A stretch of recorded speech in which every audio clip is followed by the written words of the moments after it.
এবং 16 বছরে যত দুঃশাসন হয়েছে, যত জুলুম হয়েছে, সমস্ত জুলুমের বিচার করতে হবে। জুলাই আন্দোলনে আমাদের সাথী ভাইয়েরা শহীদ হয়েছেন, রাষ্ট্র তাদের ব্যয়ভার বহন করার ঘোষণা দিয়েছে, আমরা আনন্দিত, কিন্তু এটাকে পূর্ণাঙ্গ করতে হবে। সেই সাথে যারা আহত হয়ে হাসপাতালে কাতরাচ্ছেন, আহতরা এখনও রাস্তায় নামছেন, এখনও আন্দোলন করছেন, আমরা দাবি করছি আহতদের চিকিৎসা সেবা এবং ব্যয়ভার রাষ্ট্রকে বহন করতে হবে। ভারতীয় পানি আগ্রাসন সহ ভারতীয় সমস্ত আগ্রাসনকে রুখে দেওয়ার জন্য আমাদের একটা শক্তিশালী পররাষ্ট্রনীতি প্রণয়ন করতে হবে।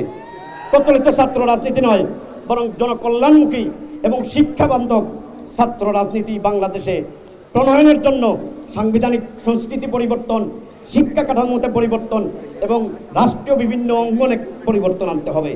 সকল বিশ্ববিদ্যালয় এবং কলেজে সুষ্ঠু নির্বাচন দেওয়ার জন্য, ছাত্র সংসদ নির্বাচন দেওয়ার জন্য আমরা দাবি পেশ করছি।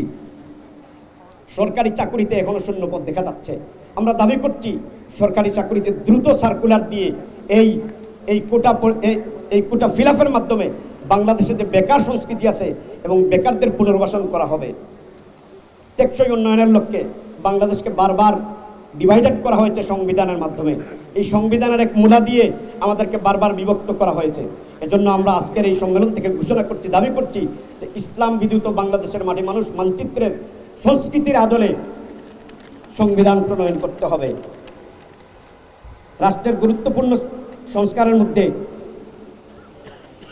মৌলিক অধিকার, দেশের সকল নাগরিকের জন্য বৈষম্যমুক্ত শিক্ষা ব্যবস্থা প্রণয়ন, বিজ্ঞানভিত্তিক কর্মমুখী সার্বজনীন ধর্মীয় শিক্ষা ব্যবস্থা প্রণয়ন, শিক্ষার সকল ব্যয়ভার রাষ্ট্রকে গ্রহণ করা এবং দেশের সকল নাগরিককে শিক্ষার আওতায় আনতে অবৈতনিক বাধ্যতামূলক শিক্ষার স্তর 10ম শ্রেণী পর্যন্ত নির্ধারণ করতে আমরা দাবি পেশ করছি।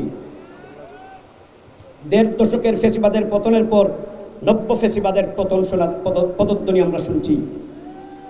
হল দখল, বল প্রয়োগ, মানবাধিকার হরণ, ধর্মীয় আবেগ অনুভূতিতে আঘাত করার মতো ঘটনাও এখন শোনা যাচ্ছে।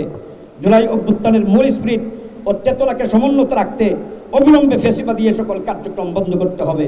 সর্বশেষ আজ 100 বছর হয়ে গেল, পৃথিবীর কোনো জায়গায় আমরা খেলাফত দেখি না।